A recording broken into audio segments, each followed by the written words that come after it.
ये जो वीडियो मैं बना रहा हूँ, इस वीडियो का पर्पस ये है कि अगर आप लेट सेट स्टार्ट करते हैं क्लास 12th में, और जहाँ भी आपका ग्रुप चल रहा है मेरे यहाँ या कहीं भी, अगर आप लेट ज्वाइन करते हैं तो आपका डेरिवेटिव का यूज होता है कहाँ पे, एओडी के अंदर और इंटीग्रेशन के अंदर। तो अगर आप एओडी के अंदर डेरिवेटिव का यूज कर रहे हैं और आपको डेरिवेटिव के कुछ क्वेश्चंस जो फंडामेंटल क्वेश्चंस नहीं पता है, तो मिस्टेक्स होने के चांसेस हैं या कहीं ना कहीं क्लैरिटी नहीं आएगी। छोटी सी चीज़ होगी, चीज़ें छोटी सी होंगी, लेकिन आपके लिए वो बहुत बड़ी हो जाएंगी। क्यों? क्योंकि आप इन चीज़ों को नहीं जानते हैं। ठीक है, तो 5.2 मैंने कवर किया था 20 मिनट्स के अंदर, बेसिक्स किया था। ठीक है, अगर आपको उसके आगे करना है, 20 मिनट के आगे जाना है आपको, तो आपको मेरे चैनल मेरा क्या कहते हैं वेबसाइट पे आपको आना पड़ेगा और अपने आप को करना पड़ेगा रजिस्टर। वहाँ पे रजिस्टर करने के बाद हर एक टॉपिक पे आफ्टर 20 मिनट्स का वीडियो उसके अंदर आपको मिलेगा, जिसमें मैंने आर डी शर्मा को डिस्कस किया हुआ है, प्रॉब्लम्स लिया हुआ है, और भी जो बुक्स हैं, एम एल अग्रवाल हो गया, तो R D Sharma, M L Agarwal के प्रॉब्लम्स मैंने डिस्कस किया हुआ है उसके अंदर। ये जो यूट्यूब पे जो वीडियोज़ हैं वो सिर्फ आपका मेथड और प्रोसेस में आपको एनसीईआरटी का इसमें कर रहा हूँ क्लियर। ठीक है, कि आप एटलीस्ट बेसिकली जो फंडामेंटल है वो आपको समझ में आ जाए। ठीक है, तो क्या होता है इम्प्लिसिट समझ लीजिए पहले। बहुत सिंपल तरीके से बता रहा हूँ मैं, ये बहुत मुश्किल नहीं बता रहा हूँ मैं आपको, बहुत हाई फाई वाली बात नहीं है, सिंपल सी बात है। अगर आपको मैं कहता हूँ y equal to x plus मैं कहता हूँ पाई, तो इसे कहते हैं हम लोग कि y एक तरफ x एक तरफ। ठीक है, दोनों की पार्टी अलग अलग, x की पार्टी अलग, y की पार्टी अलग, इसे कहते हैं हम लोग एक्सप्लिसिट कहते हैं, क्योंकि दोनों अलग अलग हैं। इसी को बनाते हैं इम्प्लिसिट। अब मैं करता हूँ, मान लीजिए x लिया है इस साइड, तो y minus x minus pi हो गया 0, इसे कहते हैं इम्प्लिसिट।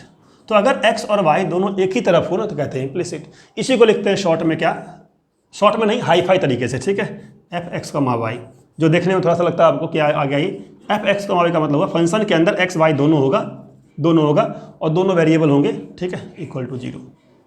तो ये f x y equal to 0 से कहते हैं इम्प्लिसिट फॉर्मेट। ये फॉर्मेट होता है इम्प्लिसिट का। ठीक है, अब क्या है, अगर आपको इम्प्लिसिट फॉर्मेट दिया हुआ, आपको पता है कि इम्प्लिसिट हो एक्सप्लिसिट हो बात तो एक ही है, तो अगर यहाँ से इजीली आप यहाँ पे आते हैं, यहाँ पे आके आप कर लेते हैं डेरिवेटिव, वो नॉर्मल सिनेरियो है, आपको फ्रीडम है करने का। बट अगर इम्प्लिसिट क्वेश्चन पूछता है, अगर क्वेश्चन इम्प्लिसिट का है, इसका मतलब आप अगर y को x को सेपरेट करने लग जाएंगे तो आपका मैक्सिमम टाइम तो चला जाएगा सेपरेट करने में ही। ठीक है, तो आपको क्या कह रहा है इम्प्लिसिट फंक्शन, क्या कहता है कि ये कहता है कि आपको x और y को सेपरेट करने की जरूरत ही नहीं है। ठीक है, जैसे मान लीजिए मैं कहता हूँ, क्या मैं कहता हूँ फॉर एग्जाम्पल एक्स स्क्वायर, ठीक है, plus x y plus y square equal to क्या है 100 है। ठीक है, अब अगर आपको मैं कहूँ y को अलग कीजिए, x को अलग कीजिए, फिर कीजिए डेरिवेटिव, तो वो टाइम वेस्टेज है। तो वो टाइम वेस्ट नहीं करना, क्या करना है, यहीं पे करना डेरिवेटिव, और डेरिवेटिव करना है respect to x both side. ठीक है, तो रेस्पेक्ट टू x मैं कर रहा हूँ बोथ साइड। ठीक है, रेस्पेक्ट टू x कर सकते हैं, रेस्पेक्ट टू y भी कर सकते हैं आप। ठीक है, बट मैं कर रहा हूँ रेस्पेक्ट टू x, तो d बाई डी एक्स यहाँ किया इस side, x square plus x y plus y square, और d बाई डी एक्स किया यहाँ पे 100, बस हो गया ये। इसे कहते हैं इम्प्लिसिट का डेरिवेटिव। ठीक है, जहाँ पे आपको सेपरेट नहीं करना x और y को, आप क्या करना है, जहाँ पे x y दिया है वहीं पे इसको डेरिवेटिव कीजिए। अब एक्स स्क्वायर का डेरिवेटिव तो सिंपल है, ये हो गया आपका 2x प्लस यहाँ पे x और y क्या है, दोनों वेरिएबल है, x और y दोनों वेरिएबल है, तो कैसे करेंगे डील, लगाएंगे प्रोडक्ट रूल। तो x को रखा है मैंने बाहर, y का किया dy by d x, y का dy बाई डी एक्स। ठीक है, ये आपके लिए नया होगा कि y का असर क्या होगा, क्योंकि y तो पता ही नहीं क्या है आपको। तो अगर y नहीं पता है तो आप यहीं पे छोड़ देंगे, dy बाई डी एक्स ही रह जाएगा, x आउटसाइड। अब नेक्स्ट स्टेप में y आउटसाइड और d by d x of x, d by d x of x क्या आ जाएगा, ये ऐसे करके दिख रहा है, dx dx कैंसिल 1 आ गया। ठीक है, सो इट इज योर 1, तो यहाँ आपका 1 आ गया, इंटू में 1, तो एक्स वाई पार्ट का हो गया। अब करना है वाई स्क्वायर का, तो d by d x of y square क्या होगा, डेरिवेटिव रेस्पेक्ट टू x है, फंक्शन y स्क्वायर है, तो y स्क्वायर को लिखेंगे पहले 2y, फिर करेंगे y का, लिखेंगे dy बाई डी एक्स। ये आपको इम्प्लिसिट के अंदर ये बात का ख्याल रखना है कि अगर x का डेरिवेटिव है, x हो चाहे एक्स स्क्वायर हो, मान लीजिए d by d x x square है, तो d by d x x square तो सिंपल 2x है, लेकिन अगर d by d x of y square है, तो y स्क्वायर में क्या होगा, पहले होगा 2y, फिर आएगा dy बाई डी एक्स। ठीक है, तो यहाँ पे आ गया आपका 2y, पहले आया 2y, फिर dy बाई डी एक्स, और ये कांस्टेंट का तो पता ही आपको क्या होता है। ठीक है, 0 होता है। इस तरीके से आपका डेरिवेटिव हो गया। अब कॉमन लेना है, थोड़ा बहुत आपको अपना स्किल दिखाना है। ठीक है, अपनी काबिलियत दिखानी है आपको, और एक ही स्टेप में लिख रहा हूँ मैं dy बाई डी एक्स। आप इसको एक साथ करके कॉमन निकाल लीजिए और इन दोनों को उस साइड ले जाइए, तो इन दोनों को उस साइड ले जाने पे क्या आएगा, माइनस में आएगा y प्लस 2x, और जब मैं इससे कॉमन निकाल लूँगा तो नीचे आ जाएगा मेरा x प्लस 2y। तो ये सब करना आपको आता है, ठीक है, ये आप कर लेंगे आसानी से। तो ये आपका एक क्वेश्चन था, ये एनसीईआरटी का एक्सरसाइज 5.3 का क्वेश्चन है। मैं बता देता हूँ क्वेश्चन नंबर क्या है ये, ठीक है। एनसीईआरटी एक्सरसाइज 5.3 दो पार्ट में है, उसमें एक पार्ट है आपका इम्प्लिसिट और दूसरा पार्ट है आपका इन्वर्स। तो इम्प्लिसिट इन्वर्स दोनों है, मैं दोनों पे अलग अलग आपको वीडियो दूंगा, ठीक है। तो एक क्वेश्चन और लेते हैं, ये था क्वेश्चन नंबर 5 था आपका, x² + xy + y², ये क्वेश्चन नंबर 5 था NCERT exercise 5.3 question number 5 exam exercise का 5 था, ठीक है। एग्जाम्पल नहीं, एक्सरसाइज है, अनसॉल्व है। अब आते हैं नेक्स्ट क्वेश्चन के ऊपर, ठीक है, एक और करते हैं इस टाइप का।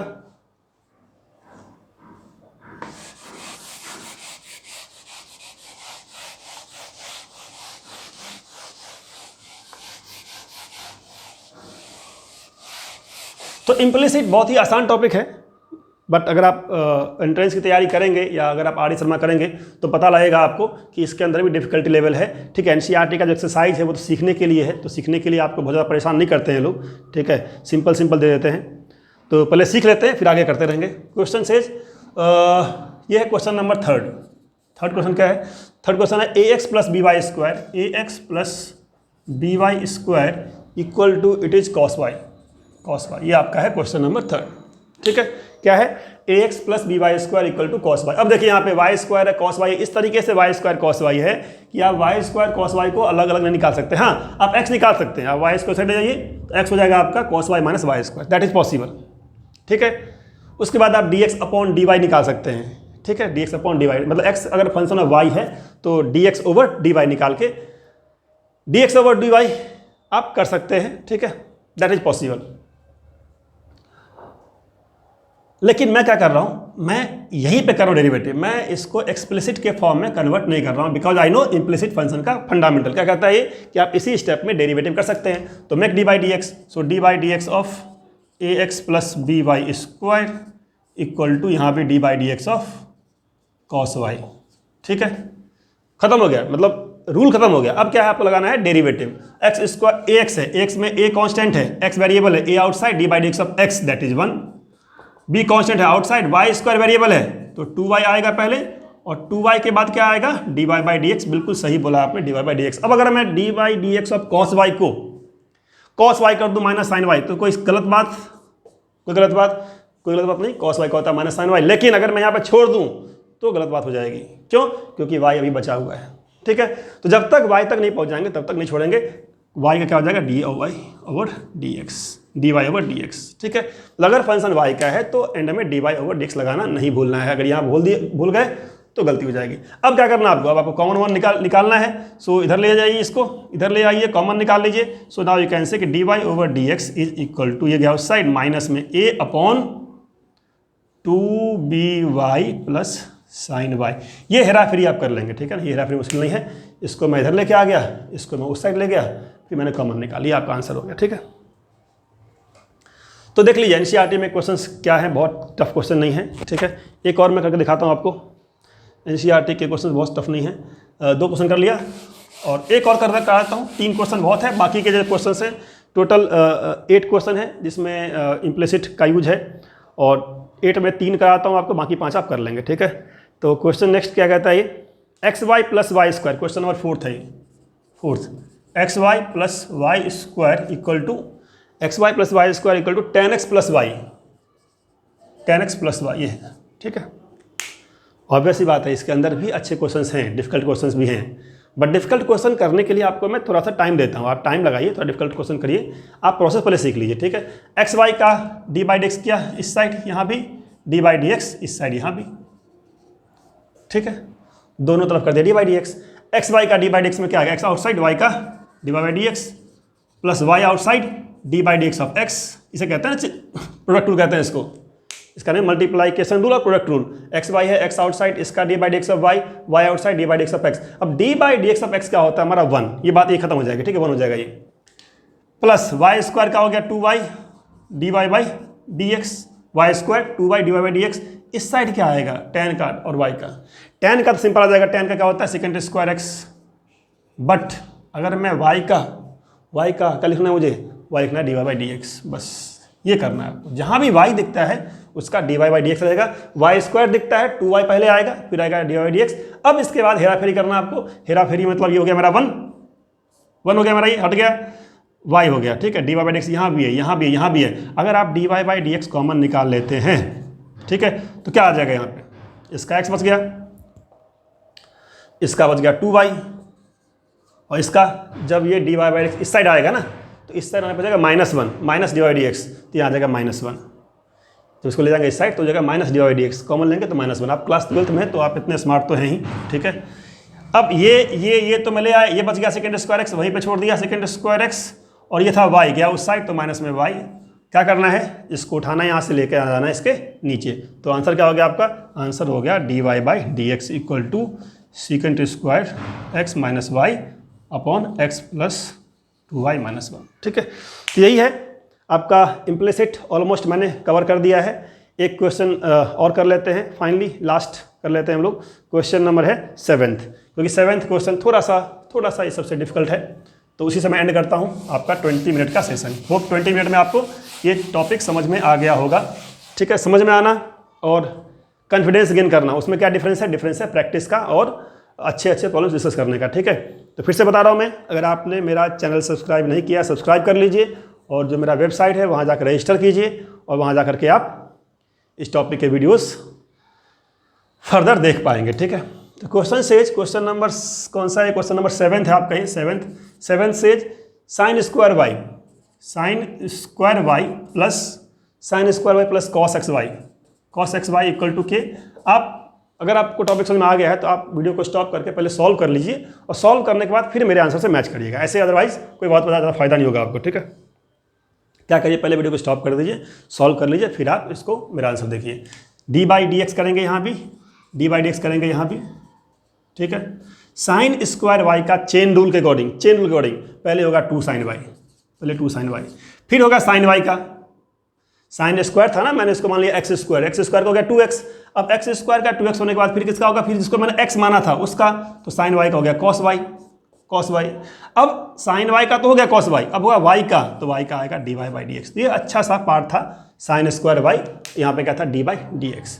तो पहले होगा x² हो गया 2x, जिसको मैंने x माना वो x नहीं था, sin x था, तो sin y का हो गया cos y। अब cos के अंदर x नहीं है, y है, तो y का होगा dy/dx प्लस cos का पहले किया, that is minus sin xy, cos का पहले किया माइनस sin xy। अब करना xy का, तो xy का जब करेंगे तो x as it is y का dy/dx and y as it is x का 1 इक्वल टू कॉन्स्टेंट का क्या हो जाएगा 0।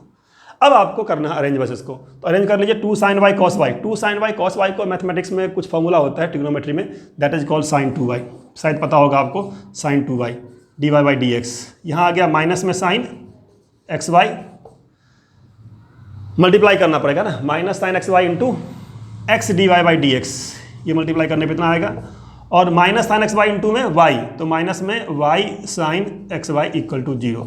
अब कुछ नहीं करना आपको, जहाँ पे dy/dx दिया है उसको अलग कर लीजिए, इसको अलग कर दीजिए, ठीक है, कॉमन निकाल लीजिए। तो dy/dx कॉमन निकालने पे क्या बचेगा मेरे पास बचेगा sin 2y, यहाँ पे माइनस यहाँ का बचेगा sin xy के साथ साथ x भी है, x sin xy equal to जाएगा उस साइड ये y sin xy। इसको उठा के नीचे ले आइए, वो आपका आंसर आ गया। आंसर मैच कर लीजिए, बुक से आंसर मैच कर जाएगा, ठीक है। तो इस तरीके से हम लोगों ने इम्प्लिसिट कर लिया है। फर्दर प्रॉब्लम सॉल्व करने के लिए आपको मेरे वेबसाइट पे रजिस्टर करना पड़ेगा, ठीक है। Thank you very much.